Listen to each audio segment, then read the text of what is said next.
예, 오늘은 드루킹의 여론 조작과 예수의 그리고 예수의 해방 신학 그리고 대한민국의 현 상황 그다음에 적그리스도의 출현이 될 때 그 세상 상황 뭐 이런 것들을 여러분과 함께 2시간에 걸쳐서 좀 나눠 보려고 준비를 했습니다.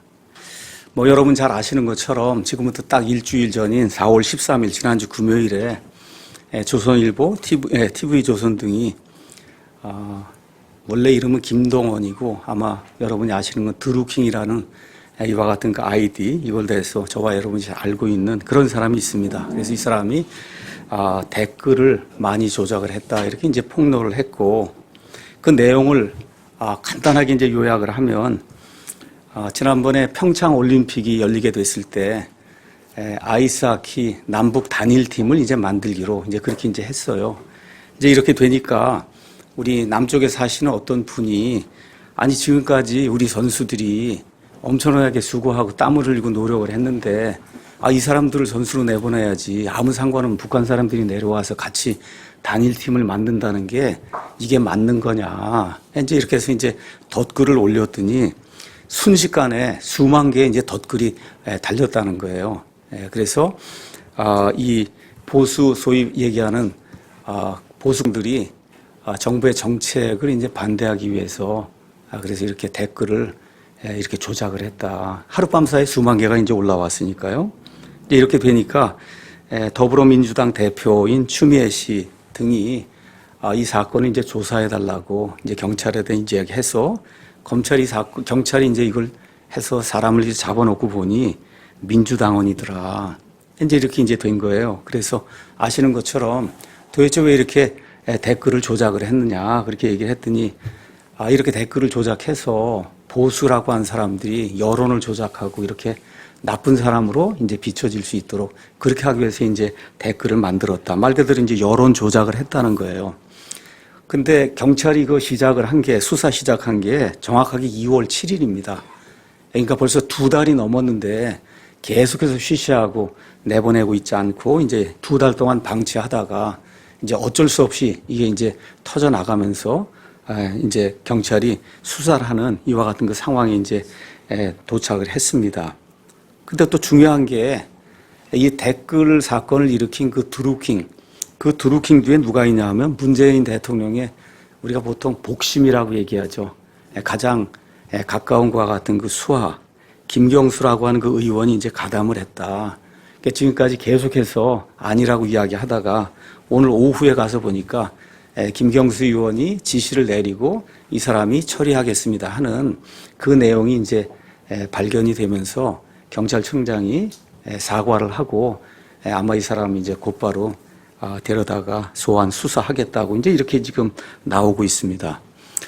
그래서 뭐 저와 여러분은 이런 뭐 컴퓨터 전문가가 아니기 때문에 사실 어떻게 뭐 이렇게 여론을 조작하는 댓글을 어떻게 만드느냐 뭐 알 수는 없지만 여러분이 아래 한글 같은 이런 프로그램을 쓰면 똑같은 작업을 반복하기 위해서 매크로라고 하는 그런 기능이 있어요. 그래서 역시 매크로라고 하는 그와 같은 이 댓글 조작용 이와 같은 그 프로그램 아주 쉬운 그런 프로그램 같아요. 이런 걸 사용을 하고 그 다음에 150여 대 휴대폰 이 사람이 지금 사용한 아이디가 600개가 넘는다 그래요. 그래서 이런 것들을 가지고 지금까지 여론을 조작을 했다. 이 사람이 이제 드rum나무라고 하는 이런 출판사 해석 이제 건물을 빌려서 이 모든 거 이제 운영했는데 운영비만 11억 원이다.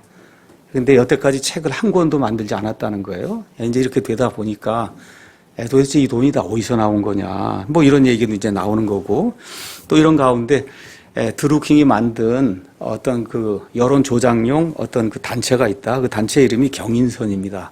여러분 아시는 것처럼. 그래서 경인선의 뜻이 뭐냐. 여기 우리 다니는 철도 경인선이 아니고 경제도 사람이 먼저다. 그러니까 사람 중심으로 뭘 해야 된다 하는 그런 그 조직을 만들어서 그래서 여론몰이를 하고 아마 그런 일을 했는데 뭐 아시는 것처럼 대통령 부인이 경인선에 가자고 유세하면서 그래서 경인선하고 이렇게 연관이 있는 그와 같은 걸로 지금 보도가 지금 되고 있어요. 뭐 정확하게 얼마 정도 이 사람이 댓글 조작을 했는지 알 수가 없지만 지금까지 나와 있는 여러 가지 그 정황으로 봤을 때 한 10년 정도 운영된 것으로 이제 보여요. 이렇게 하다 보니까 저는 뭐 개인적으로 이렇게 선호하지 않습니다. 이 안철수라는 사람 늘 이제 철수만 많이 하는데 이 사람이 아마 제일 화가 났던 것 같아요. 그러니까 뭔가 좀 이렇게 되려고 할 때 여론이 이제 확 바뀌어갖고 그래서 그냥 이렇게 됐다는 거예요. 그래서 아마 이번 댓글 조작 뭐 하는 거에 가장 적극적으로 이렇게 나서는 사람이 아마 안철수 씨인 것 같습니다. 그러니까 지금 문재인 대통령하고 경합을 벌이던 많은 사람들이 그때 다 생각을 하는 거죠. 이때 이게 여론이 확 바뀐 게 이게 다 이와 같은 그 조작 때문에 그런 것이 아닌가 이런 생각을 할 수밖에 없는 이와 같은 일이 이제 생기게 됐습니다. 또 결국은 또 이런 일이 생기니까 저를 비롯해서 너무 많은 사람들이 지금 인터넷에서 나오고 있는 심지어 무슨 이 지지율이니 이런 모든 것들이 이게 다 조작이 아닌가 누구나 지금 그렇게 생각해 볼 수밖에 없는 이런 아주 심각한 이와 같은 상태가 이제 생기게 된 거예요.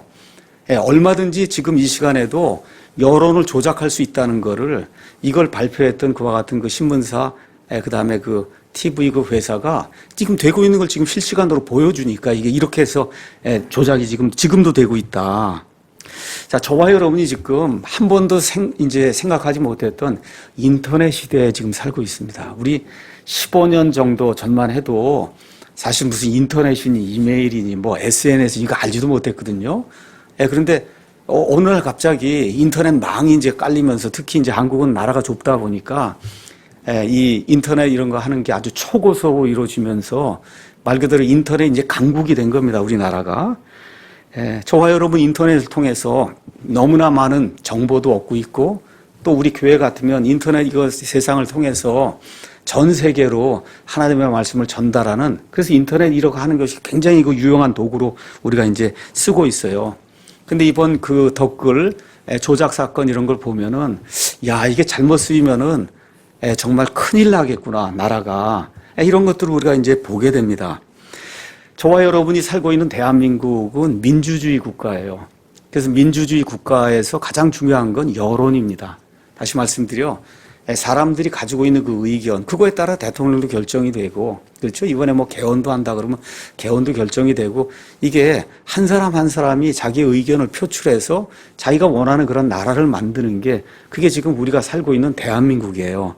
그래서 가장 중요한 게 민심 아니면 여론인데 이거를 조작한다 그러면 말 그대로 괴물이 등장할 수 있는 거예요. 저와 여러분이 저 사람이 될 것 같지 않은데 이게 조작이 되면 그 사람이 갑자기 우리나라 대통령도 될 수 있고 도저히 지금으로 봐서는 저게 무슨 합의가 되고 이거 될 것 같지 않은데 뭐 대다수가 그런 것 같은데 보면 그게 되는 거예요. 이게 이런 방식으로. 이렇게 되면 나라가 정상적인 그런 국가가 될 수가 없는 겁니다. 자, 그래서 이러한 문화가 이제 생성이 되는데 가장 큰 역할을 하는 게 뭐냐면 포털입니다. 저와 여러분이 많이 사용하는 네이버, 이런 그 다음 같은 이게 포털이에요. 포털이라는 게 뭐냐 하면 모든 기사를 다 모아가지고 그래서 뭐 스포츠, 정치 뭐 해갖고 모든 뉴스나 이런 모든 거를 다 모아가지고 그것도 순서대로 배열해서 어떤 사람이 이걸 좋아한다 이런 식으로 해서 여러분에게 자, 잘 먹으면 됩니다 하고 이렇게 먹여주는 이와 같은 시스템이 포털이에요. 포털. 그래서 모든 기사를 다 모아서 보여줘요. 그러니까 이게 순기능을 발휘하면 좋은 거예요. 여러 개 다 보지 않고 이거 하나만 딱 보면 되니까. 근데 좋은 것 같지만 이게 가장 큰 함정입니다. 이 민주주의 국가에서는. 왜 그러냐면 이 포털이라고 하는 것 자체가 그거 누가 운영하느냐에 따라 그 기사가 배열이 되고 인기 검색어가 올라가고 하고 또 지금처럼 이렇게 댓글이 막 조작이 되고 하는 게 달라지는 거예요. 여러분 아시는 것처럼 지금 네이버 거기 부사장이 지금 문재인 정권의 이 언론 이쪽에 가장 핵심적인 역할을 지금 하고 있는 거 아시죠? 네, 지금 이렇게 지금 돼 있는 거예요. 자, 그래서 한국 인터넷 문화의 병폐는 한마디로 포탈이라고 이야기할 수 있습니다. 얼마든지 여론 순위를 조작할 수 있고 댓글도 조작할 수 있다. 이러다 보니까 지금까지 우리가 겪었던 많은 혼란, 광우병 다 거짓말로 드러나지 않았습니까? 완전 100% 거짓말로 드러났잖아요. 그때 얼마나 많은 사람들이 거리로 뛰어나갔어요. 그렇죠? 세월호 이게 지금 무언가가 이렇게 되지 않고는 저게 될 수가 없는 그런 상황이거든요. 또 천안함 사건 이것도 이 북한이 한 거 아니다. 이렇게 해서 또 여론을 이렇게 형성하는 그런 내용. 또 박근혜 대통령 탄핵 정말 저와 여러분 지금까지 이거 봤을 때 지금까지 먹은 돈이 하나도 없군요. 개인적으로. 자, 이와 같은 것들. 또 지난번 대선도 마찬가지고 또 지금 이번에 남북 정상회담을 해서 뭐 종전 선언을 한다고 하는데 지금 평화선언 뭐 하는 게 80%가 지지한다는 거예요. 제가 봤을 때 그렇지 않거든요. 지금 먹고 사는 게 바쁜데 지금 북한하고 이거 지금 문제 푸는 게 지금 중요한 게 아니라고 보는데 지금 80%가 지금 이렇게 뭘 지지한다고 지금 뜨고 있는 겁니다. 지금 개헌도 마찬가지고 50% 이상이 사회주의 쪽으로 가는 개헌을 지지한다. 이렇게 지금 나오고 있습니다. 자, 이런 모든 것들 이렇게 보면서 자, 이런 것들 전 분야의 여론 조작이 이제 가능하다고 하면 그러면 어떤 시스템이 생기는 거냐. 오늘 제가 이제 말씀드리려고 하는 거예요. 우리 지난주에 김철원 교수님 모셔갖고 집단주의와 그다음에 개인주의 이야기 들었죠. 그 집단주의를 전문 용어로 전체주의라고 이야기하는 겁니다. 전체주의. 그러니까 빅브라더가 하나가 있어갖고 모든 사람들 다 컨트롤하는 거예요. 그 여론도 모든 걸 다 컨트롤하고 이와 같은 그 전체주의 시스템이 이 여론 조작이나 이런 걸 통해 지금 한국을 이렇게 휘감고 있어요. 이렇게 이런 폐해를 잘 누구보다 알기 때문에 미국 사람들이 가장 많이 쓰고 전 세계에서 가장 많이 쓰는 구글은 포탈을 제공하지 않아요. 뭐만 해? 검색만 가능한 거예요. 검색. 지금 네이버 같은 경우 뭐 생산하는 게 하나도 없는데 주가 총액이 10위 안에 들어요. 여러분, 주가 총액이 말 그대로 페이퍼 컴퍼니입니다. 아무것도 없는데 지금 주가 총액이 10위 안에 든다고 하니 이게 지금 말이 안 되는 거거든요. 뭐 하는 게 아무것도 없는데. 그 왜 그래요? 블로그니 카페니 뭐니 본인들이 만들어 놓은 거기다 글을 올려야만 검색하려면 그것만 제일 먼저 위로 띄워주지. 밑에 있는 건 안 되니까 어쩔 수 없이 거기를 통해서 할 수밖에 없고 이러다 보니까 여론이 그 네이버가 원하는 그런 방식으로 이렇게 될 수밖에 없는 그와 같은 상황인 겁니다. 그래서 구글, 미국의 이 자유민주주의 체제 그 시민들은 이와 같은 그 포털의 전체주의적인 이와 같은 그 성향을 알기 때문에 검색만 하게 만든 거예요.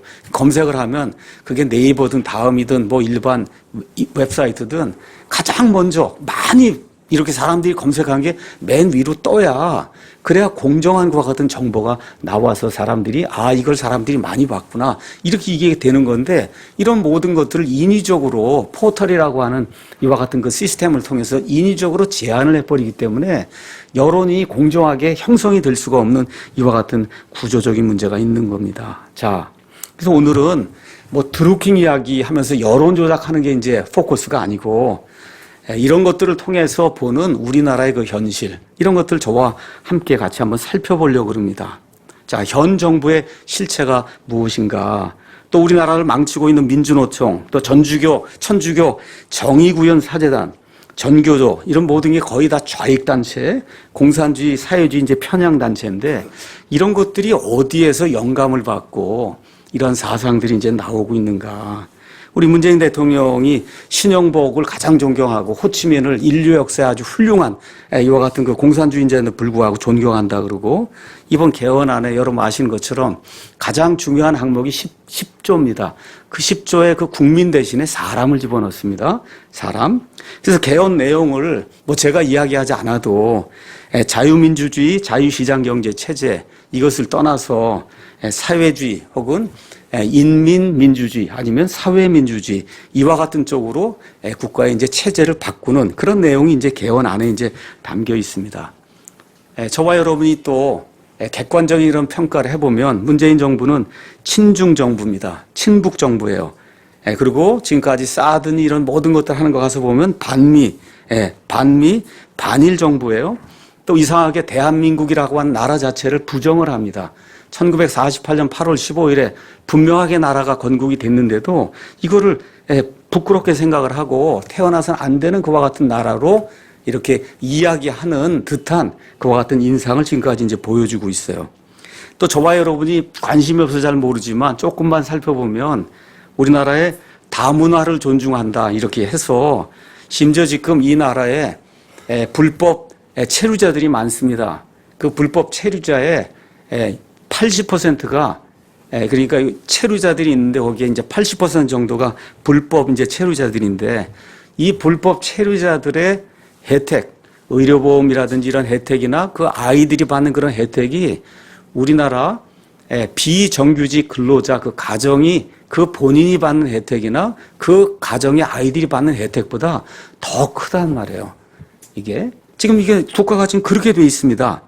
또 이렇게 되면서 또 이번 정부 행정자치부 장관이 이제 국회의원인데 동성애 이제 이거를 추진을 하고 차별금지법 이런 거 이제 추진하면서 동성애를 반대하면 뭐 심지어 3천만 원 이하 벌금을 매기겠다. 뭐 이런 걸 이제 추진하고 있고 이번 개헌안에는 나오지 않았지만 원래 처음 2017년 개헌하고 있다고 했을 때는 망명권을 보장하는 헌법을 만들겠다 그랬어요.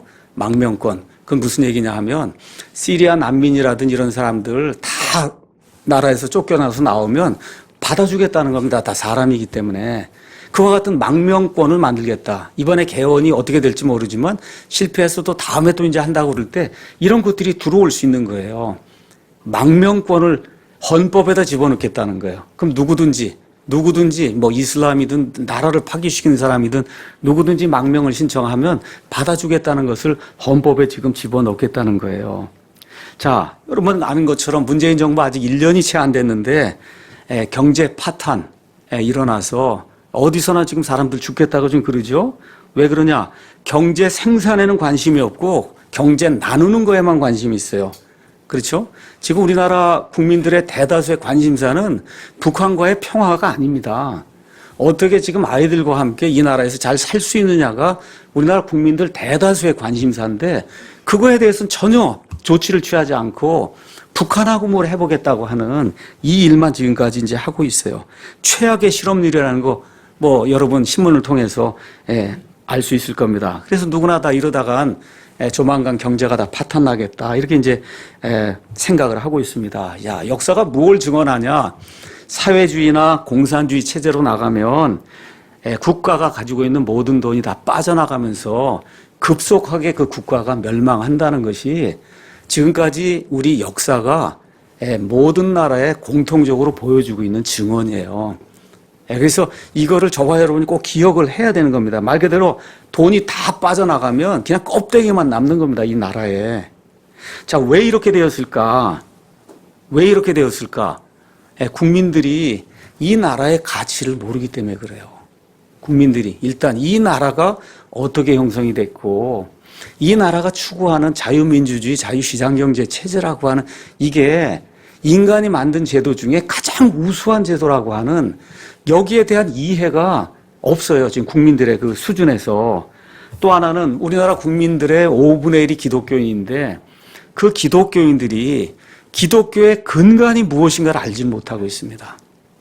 기독교의 근간이 무엇인가를 알지 못하고 그저 교회 안에서 뭐 하는 거 이걸로 다만 이렇게 세뇌가 된 거예요. 이것도 교회에서 교회에 충성하고 하는 그걸 다면 이게 세뇌가 되다 보니까 기독교의 근간이 무엇인지를 알지 못해요. 왜 우리가 또 어떻게 우리가 이런 엄청난 자유를 누리고 있는가 이거를 깨닫지 못하기 때문에 그래서 결국 이런 걸 깨닫지 못하면 자유를 빼앗기게 되는 그런 불행한 현실이 우리 앞에 지금 다가와 있는 겁니다.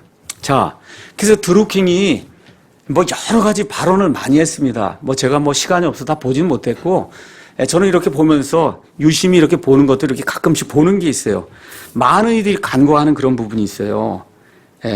근데 그것이 뭐냐? 기독교 관점에서 또 이념과 사상적인 그런 관점에서 보면 그가 말한 그 증언이 현 정부의 특성 또 앞으로 적그리스도의 세상이 오게 될 때 그 세상의 특성 이런 것들을 잘 보여줍니다. 다시 말씀드려 이대로 드루킹이 말한 대로 국가가 계속해서 이런 방향으로 나가게 되면 이 국가가 기능을 잃게 됩니다. 우리 기독교는 양심의 자유를 잃게 돼요. 그래서 어쩔 수 없이 드루킹이 말했던 그 증언의 한 부분, 가장 우리 기독교인에게 중요한 그런 부분이라고 생각이 돼서 어쩔 수 없이 목사가 이게 무슨 내용인가를 여러분에게 오늘 설명해 드리도록 그렇게 하겠습니다. 자, 드루킹의 발언 중에 대다수 사람들이 간과하는 부분이 뭐냐? 드루킹은 청와대가 극소수의 예수의 선서를 한 자들만으로 정권을 꾸렸다. 지금 그렇게 이야기를 했습니다. 그러니까 청와대가 예수의 선서를 한 그 사람들만 가지고 정권을 꾸렸다는 거예요. 그러면서 참여정부 대변인 출신인 윤태영이나 문 대통령 측근으로 불리는 이호철, 전해철, 양정철 등 삼철이 왜 밀려났는가 한번 생각을 해봐라. 드루킹이 얘기한 겁니다.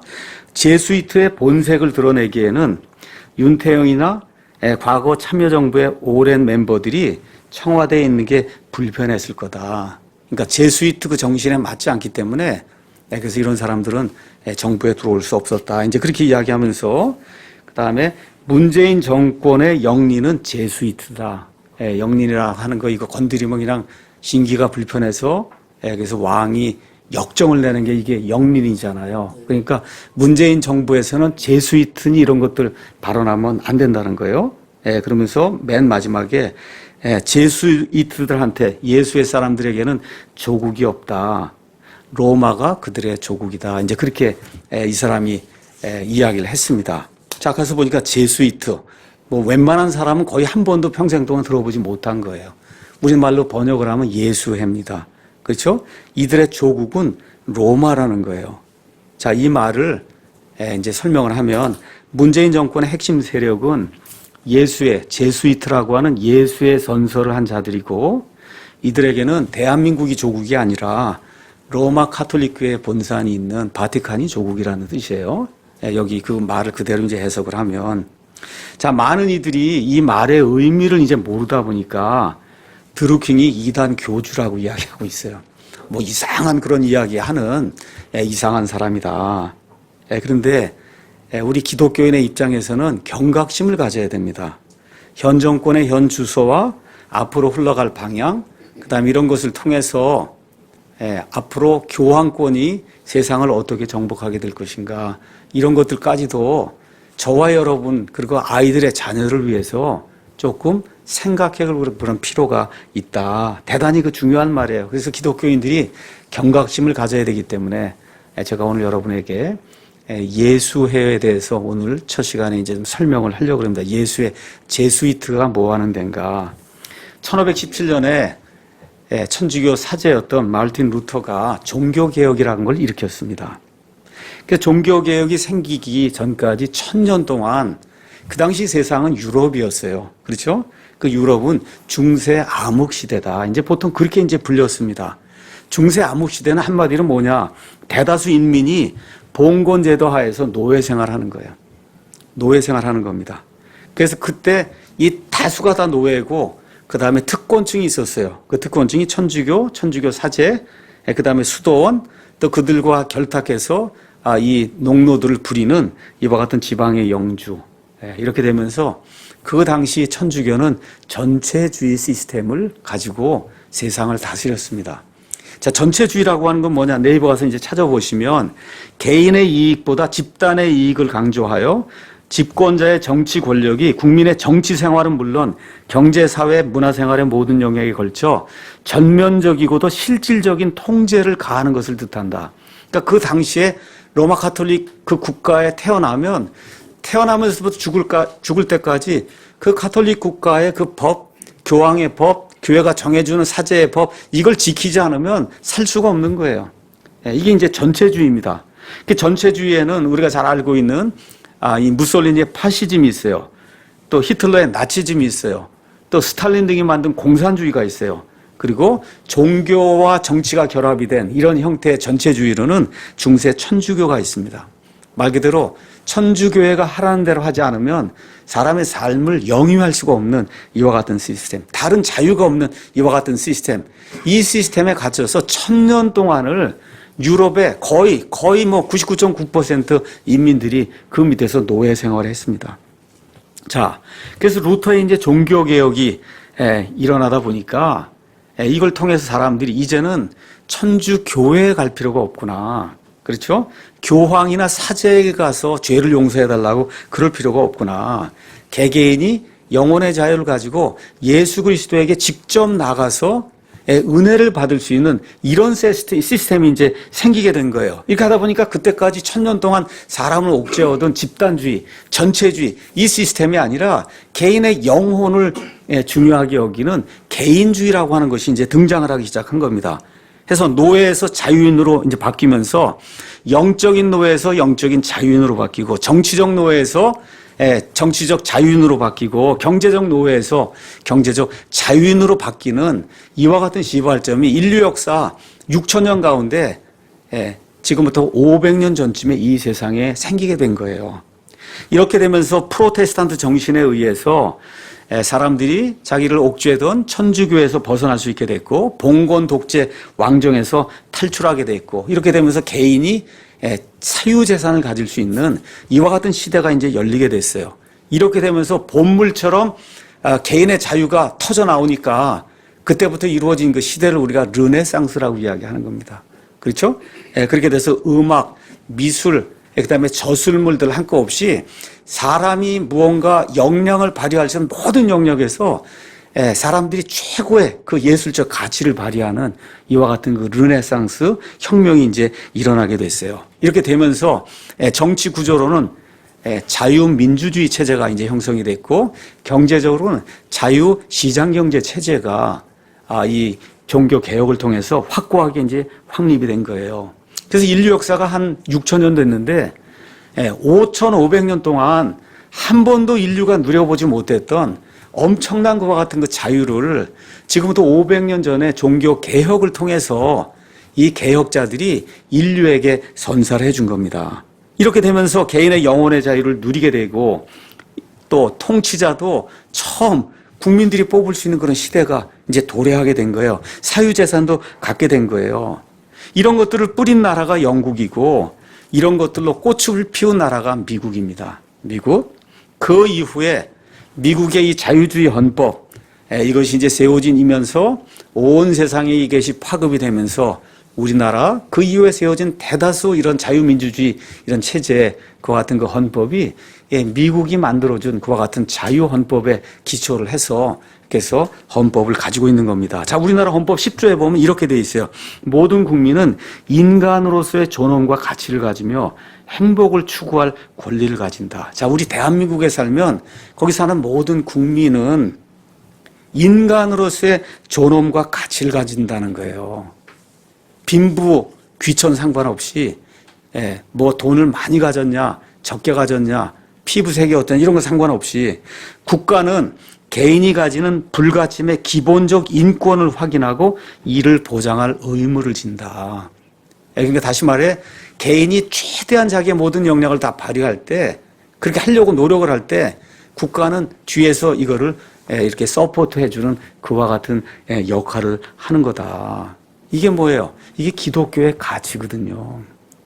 기독교의 가치. 예수님께서 한 혼이 온 세상보다 귀중하다 그랬잖아요. 이러한 가치가 이 헌법 안에 그대로 들어있는 거예요. 그래서 어떤 분이 이렇게 얘기했어요. 미국 헌법, 대한민국 헌법의 99%는 기독교에서 왔다. 그렇게 되면 이 헌법을 지키는 게 곧 기독교의 가치를 지키는 거다. 그렇게 이야기했어요. 제가 들어보니까 너무 맞는 말이더라고. 우리가 아무것도 모르고 헌법이 지금까지 뭐 그렇게 중요한 것 같지 않으니까 이렇게 살았는데 헌법을 개정한다 그래서 가서 이렇게 들여다보니 지금 개정하려고 하는 그 헌법하고 지금 있는 헌법은 하늘과 땅 차이가 있는 거예요. 그래서 지금까지 우리가 1948년도 8월 15일 이 나라가 세워지면서 우리가 가지고 있는 이 헌법이 어디서 왔냐? 미국에서 왔어요. 그걸 또 추적을 하니까 어디서 왔냐? 영국에서 왔어요. 끝까지 추적을 하니까 어디? 말틴 루터에서 온 거예요. 그럼 말틴 루터는 어디서 온 거냐? 성경에서 온 겁니다. 이 성경이 우리에게 자유를 가져다 준 거예요. 이 성경. 그러니까 대한민국의 이 헌법을 지킨다고 하는 거는 성경의 가치, 하나님이 허락해 주신 인간의 기본적인 그 자유의 가치, 그거를 지키는 거예요. 여기 나와 있는 이런 거를 사람으로 바꿔버리면 그러면 이제 완전히 해석이 달라지는 겁니다, 이게. 자, 그래서 이런 것들을 이제 기억을 하면서 기독교 정신을 말살하려고 하는 그 헌법에서 이런 것들 저와 여러분이 경각심을 가지고 대해야 됩니다. 자, 그럼 예수에는 뭐 하는 거냐? 요약을 합니다. 말틴 루터의 그 다음에 그런 종교 개혁자들을 통해서 프로테스탄트 정신이 나왔어요. 그래서 세상에 자유를 가져다 준 거예요. 뭐를 반대하면서요? 천주교의 독재 전체주의 시스템을 반대하면서. 자, 이렇게 해서 이게 세상을 이렇게 휩쓸고 나가니까 말 그대로 그냥 카톨릭 교회가 넋을 잃게 된 거예요. 한 1000년 이상 온 세상 모든 사람들 모든 걸 다 지배를 했는데 이게 퍼져나가니까 어느 누가 그거 따르지 이 카톨릭 교회 그걸 따르겠어요. 몰랐으니까 할 수 없었으니까 그걸 따르다. 이렇게 하다 보니까 카톨릭 교회가 완전히 파국을 맞이하게 됐습니다. 무너지게 됐어요. 사람들에게 권위로 이렇게 다가갈 수가 없는 이러한 어려움이 생기게 됐어요. 이때 천주교회를 살리기 위해서 등장한 그런 조직이 나옵니다. 이것이 이그나티우스 로욜라가 만든 예수회예요. 그게 제수이트입니다. 그러니까 예수회는 프로테스탄트를 반대하기 위해서 카톨릭 교회에서 만든 이와 같은 조직이에요. 다시 말씀드려 카톨릭 전체주의를 어떻게 하든지 실현하기 위해서 이렇게 만든 이와 같은 조직이 예수회다. 예수회 언제 만들어졌냐? 1534년 8월 15일에 만들어졌어요. 8월 15일이 무슨 날인지 아세요, 여러분? 마리아가 승천한 날입니다. 마리아가 승천한 날, 그날 이 이그나티스 로욜라하고 나머지 5명이 이 로마 카톨릭 교회를 다시 확고하게 세워야 되겠다. 이렇게 이제 해서 예수회를 만들어요. 자, 많은 사람들이 이렇게 뭐라 그럴까 오해하는 게 있어요. 이 기독교, 이 개신교는 분파도 많고 왜 이렇게 싸움을 많이 하냐. 그렇죠? 감리교도 있고 뭐 장로교도 있고 침례교도 있고 왜 이렇게 분파가 많냐. 여러분 카톨릭도 분파가 굉장히 많습니다. 굉장히 많아요. 예수회도 있고 프란치스코 파도 있고 어거스틴 파도 있고 그렇죠? 갈멜 파도 있고 그 안에 파가 많아요. 다만 그게 교단이라고 표명이 안 돼서 그렇지 그 안에 파가 굉장히 많아요. 그 파 중에 하나가 1534년에 만들어진 예수회입니다. 예수회. 자, 그런데 이 다른 파들하고 예수회가 다른 게 있어요. 하나가 다른 게 있어요. 이것은 절대적으로 교황에게 충성하겠다는 서약을 합니다. 이 예수회는. 그 다음에 이들이 이제 선교를 하러 나가게 되면 그러면 개별 지역에 적응주의를 도입을 한다. 이렇게 돼 있어요. 적응주의는 지금식으로 얘기하면 토착화 신앙을 이야기하는 거예요.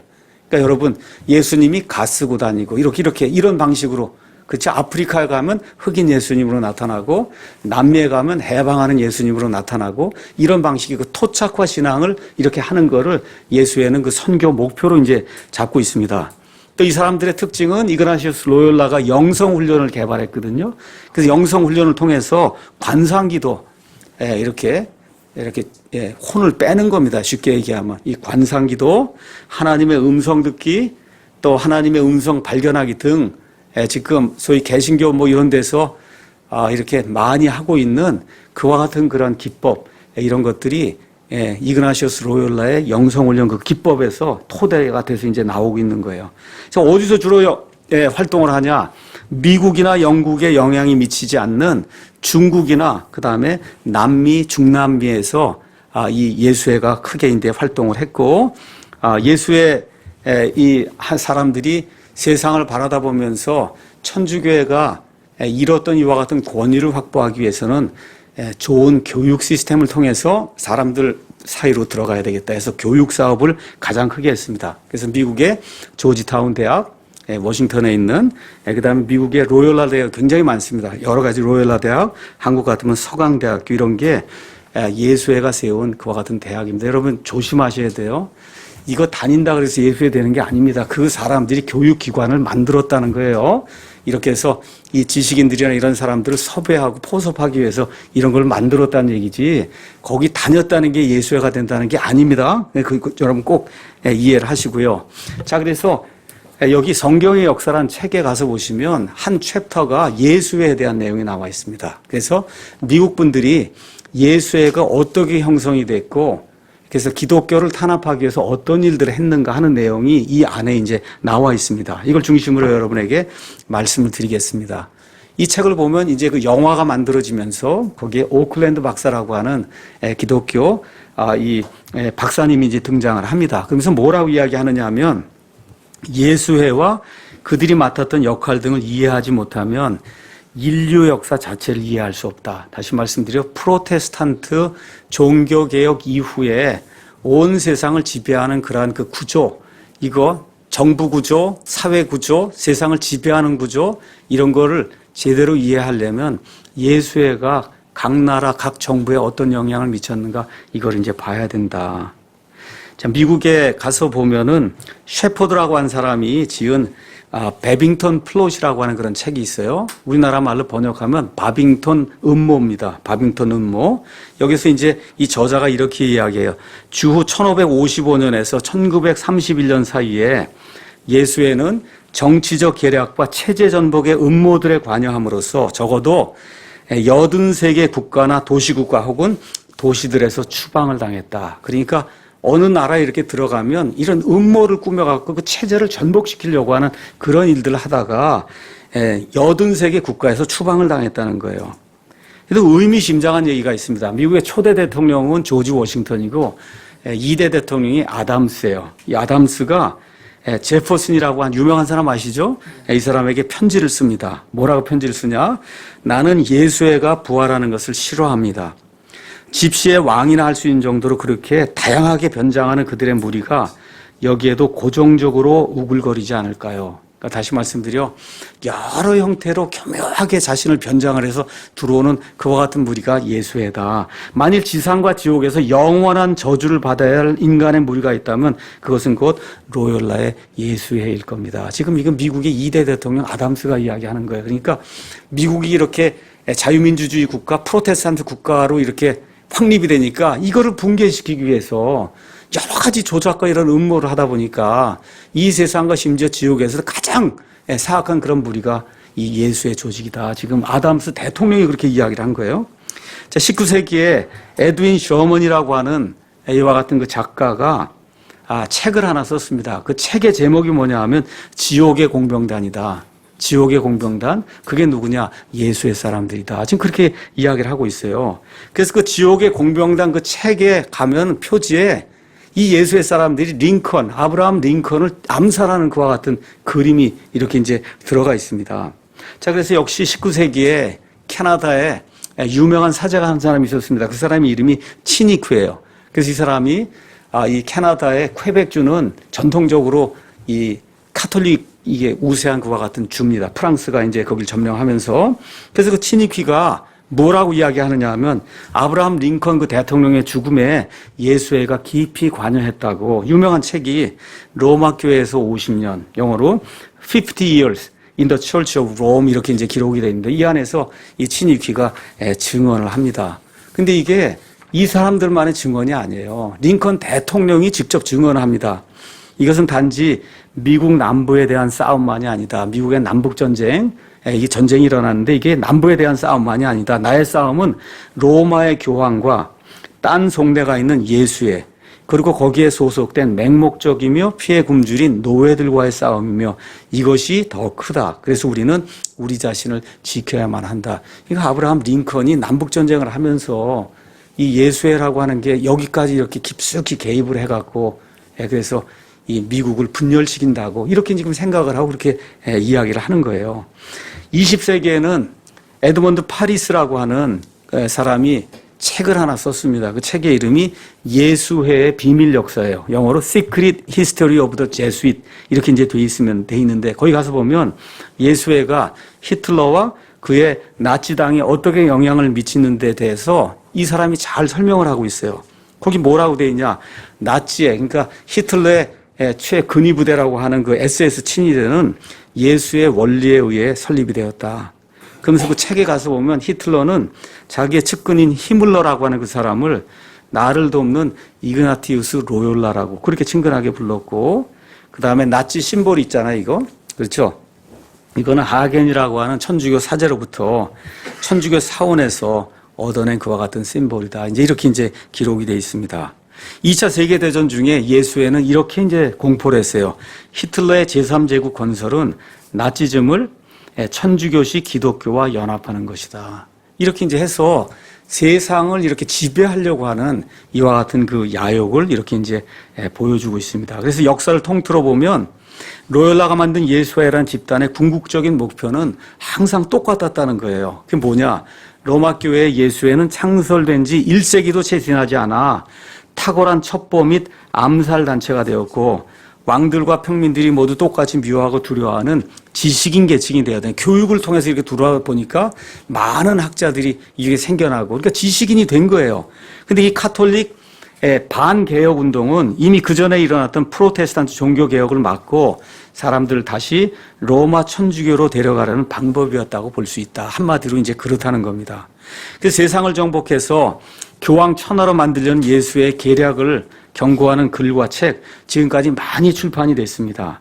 자, 그러면 이 예수의 사람들이 어떠한 방법으로 사람들을 지배하는가? 이 오클랜드 박사가 또 이야기하는 겁니다. 사람들을 로마 카톨릭주의로 끌어들이는 데 여러 가지 방법이 있는데 그들이 가장 많이 사용하는 게 교육, 사회 프로그램, 그다음에 조직 침투 이런 것들이 가장 좋은 예다. 자, 그래서 여러분이 뭐 네이버나 이런 데 가서 예수의 선서 이렇게 치면 그러면 그게 번역이 돼 있는 게 이제 여러분이 발견할 수 있고 미국의 영어로도 전문이 이제 발견이 돼요. 그래서 예수의 회원이 맹세하는 서약만큼 살벌하고 강렬한 그런 서약이 없습니다. 거기 가서 읽어보면. 그래서 20세기 이전부터 이 서약이 이미 잘 알려져 있고 미국 의회 도서관 이런 데 가면 전문을 찾아볼 수 있어요. 당연히 구글 치면 다 전문이 나옵니다. 이 서약은 예수의 최고 우두머리가 전해준 훈계의 형태로 예수회가 사용하는 이 조직 침투 방법을 이렇게 이제 표현하고 있어요. 내 아들아, 지금까지 너는 위선자로 행동하는 것을 배워왔다. 위선자는 겉과 속이 다른 게 이제 위선자거든요. 종교 개혁자들 그 사이에 들어가서는 동일하게 종교 개혁자가 되라는 거예요. 칼빈주의들 사이에 들어가서는 칼빈주의자가 되고 개신교들 사이에 들어가서는 개신교도가 되고 원하는 것을 얻기 위해 타인으로부터 충분한 신뢰를 얻어라. 심지어 그들의 강단에 서서 설교도 하고 그러니까 다시 말해 개신교회 목사들 가운데도 이 예수의 이 교육을 받고 이걸 하는 그런 사람도 있다는 거예요.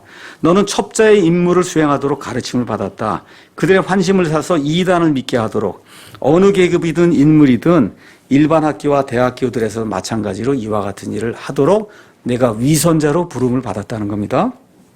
자, 그래서 로열라와 그의 추종자들이 종교 재판을 수행하고 반대로 종교 개혁을 무마하는 데 이바지한 행적은 주로 학문 교육 분야에서 이제 많이 나타났어요. 그래서 학계에서도 지도자가 되고 학교의 학풍을 장악했으며 대학과 각종 교육기관들을 포섭할 만큼 학술적 전략을 강력하게 이제 밀고 나갔어요. 이렇게 하다 보니까 1936년에서 2007년까지 살았던 프레데릭 소시라고 하는 사람이 있어요. 이 사람이 예수에 관한 유명한 책을 썼습니다. 그 책의 이름이 악의 지배자들. 그래서 영어로는 Rulers of Evil 이렇게 이제 돼 있어요. 그래서 예수회가 1749년부터 전 세계 669개 대학과 176개 신학교, 61개 연구원과 24개 종합대학으로 세력을 확장하면서 부분적으로 혹은 완전히 자기들의 방법대로 이런 단체들을 이끌고 나갔다. 이게 이 예수회가 지금까지 교육 사업에 이제 투자하면서 많은 사람들을 포섭한 그런 그 내용이 되겠습니다. 세상이 이렇게 변하다 보니까 19세기 영국의 유명한 스펄전 목사 아시죠? 스펄전 목사 그 시대에도 목사들이 강단에 서는데 이 사람들이 어디서 교육을 받고 오냐? 예수회에서 교육을 받고 오는 거예요. 근데 이렇게 되다 보니까 스펄전이 이렇게 얘기한 거예요. 어떤 설교자들은 복음의 일부분 감추어두고 마귀가 새롭게 세운 예수의 대학에서 공부해 왔다. 지금 영국에서도 그와 같은 일이 일어났다는 겁니다. 자, 그러면 예수의 회원들이 그 수장 앞에서 어떻게 선서하느냐? 무섭게 선서합니다. 나는 또 약속하고 선언합니다. 내게 기회가 주어진다면 끈질긴 전쟁을 일으키겠습니다. 모든 이단들, 프로테스탄트들 그리고 자유주의자에 대항해서 지시를 받은 대로 지구상에 그들을 제거하고 몰살시키겠습니다. 이게 그 예수의 선언문에 나오는 거예요. 그러한 일을 공공연하게 벌일 수 없게 되면 독이든 컵을 은밀히 사용하겠습니다. 교황의 어떤 대리자나 예수의 수장에게 지시받은 대로 나는 목을 매는 끈, 쇠로 된 비수 혹은 총알로 언제라도 그 명령을 수행할 것입니다. 이렇게 하면 예수의 수장이 선언한 사람이 이렇게 이야기하는 거예요. 너는 온 세상으로 가라. 그리고 모든 땅을 교황의 이름으로 소유해라. 교황 성화를 예수님의 대리자 및 섭정자로 인정하지 않는 자, 그는 저주받고 그다음에 진멸당해야만 된다. 이렇게 이제 하면서 선서가 이제 끝나게 되는 거예요. 자, 이와 같은 그 선서를 하고 세상에 이제 정부나 이런 기관들에 이제 이게 사람들이 침입을 하면서 많은 프로테스탄트를 죽였습니다. 그 중에 대표적인 사례가 1572년 프랑스에서 약 7만 명에서 10만 명의 개신교도들이 죽는 엄청난 대학살 사건이 일어났어요. 그 프랑스의 개신교도는 이름이 위그노라고 부릅니다. 그래서 우리가 역사에서 위그노 대학살이라고 불러요. 위그노 대학살. 그 이후에 1685년에 프랑스 개신교인들을 보호해준 낭트 칙령을 폐지하게 만듭니다. 그래서 이러한 일들 때문에 프랑스 내에서 개신교 신앙이 이제 금지가 됐고 결과적으로 약 50만 명의 사람들이 길거리에서 죽임을 당하는 그런 일이 생겼다. 무서운 겁니다. 이게 사람을 이렇게 죽이는 거예요. 자, 그래서 예수의 만행 및 이 탄압에 대해서 엠노블이라는 그 교수가 이렇게 이제 이야기를 했어요. 예수회가 저지른 만행이 어찌나 흉악했든지 그들은 70개 이상의 나라들로부터 추방을 당했다. 심지어 그 나라들 중 80%는 카톨릭 국가였다는 거예요. 그러니까 카톨릭 국가도 이들이 이렇게 행하는 그 음모 이런 걸 감당할 수 없었기 때문에 이들을 추방했다는 거예요. 그리고 이들이 이렇게 위선적인 모습을 보이다 보니까 심지어 11명의 교황이 이 제수이트들을 저주하고 규탄했다는 거예요. 이 교황청 안에서도. 자, 그래서 예수회는 계속해서 억압을 받았으나 반대로 예수회는 또 보복하는 그와 같은 일들도 많이 했다는 거죠. 그래서 아담스 대통령이 제퍼슨에게 보낸 그 편지에 또 이렇게 이제 기록이 되어 있습니다. 예수회에 대해 내가 이해하게 된 계기는 4권의 책에 있다. 책의 저자는 익명으로 처리되어 있다. 내 생각의 저자는 유럽의 다른 모든 군주들처럼 신변 노출을 두려워하고 이거 책에다 이름을 쓰면 안 되기 때문에 그래서 예수의 목표를 이해하려면 이제 우리가 나중에 기회가 되면 로마 이제 교황청을 이제 한번 갈 거예요. 로마의 그 교황청을 가면 성 베드로 성당 그 안에 예수의 설립자 로열라의 동상이 있습니다. 로열라가 이렇게 서 있고 책을 하나 들고 있고 그리고 이제 라틴어로 거기 하나 기록이 돼 있는데 하나님의 더 큰 영광을 위하여 이제 그걸 위해서 이제 로열라가 예수회를 세운 거예요. 근데 동상에 보면 밑에 로열라 발이 있습니다. 그 발 밑에 가면 머리가 헝클어진 채 한 사람이 자빠져 있어요.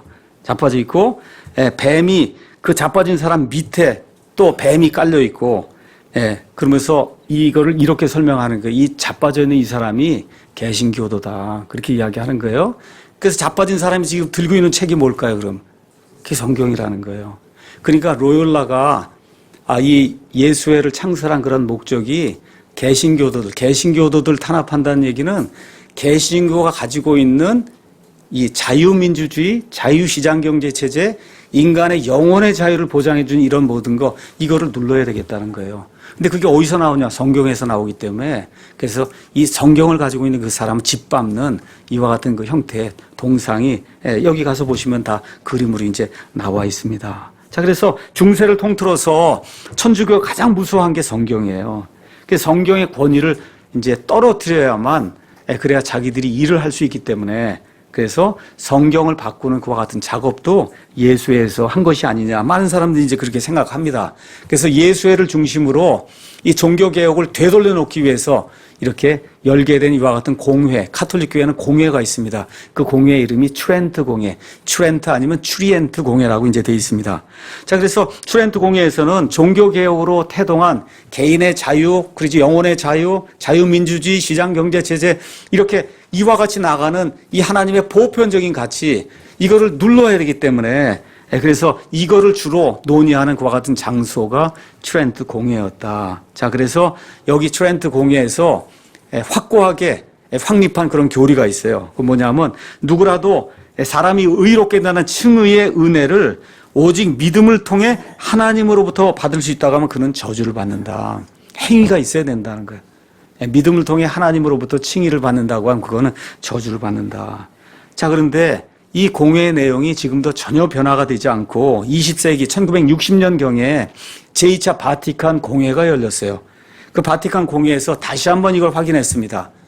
사람은 하나님의 은혜로 믿음으로 구원받는 게 아니고 행위가 있어야 된다. 이거를 다시 한번 확인을 했습니다. 자, 그래서 자기들이 믿는 바를 표명을 했어요. 자, 그런데 로마 교회와 그 수하의 예수회는 개신교의 교리를 반대하는 것, 이걸로 만족할 수가 없으니까 개신교 성경 자체에 반격을 가하기로 시작을 하고, 그렇게 하려니까 어떻게 해요? 온 세상이 영어 세상이 되다 보니까 자기들만의 영어 성경을 만들었습니다. 그 영어 성경을 만든 도시가 프랑스의 랭스라고 하는 그런 도시예요. 이렇게 돼서 이 사람들이 만든 영어 성경이 두의 랭스 아니면 랭스 두의 영어 성경입니다. 랭스 두의 역본. 자, 그래서 이 랭스 두의 역본은 로마 교회가 종교 재판을 통해 성도들을 대량 학살했다는 종교개혁자들의 견해 이런 거 다 반대한 거예요. 그래서 요한계시록 17장 6절에 보면 신비의 바빌론을 설명하는 내용이 이렇게 돼 있어요. 그녀가 신비의 바빌론이 성도들의 피와 예수님의 순교자들의 피에 취했다. 이 말씀이 거기 나와 있거든요. 근데 거기에 각주를 썼습니다. 주석을 썼어요. 뭐라고 주석을 썼냐? 개신교도들의 피는 성도들의 피라고 볼 수 없다. 그것은 단지 도적, 살인마들과 다른 흉악범들의 피에 지나지 않는다.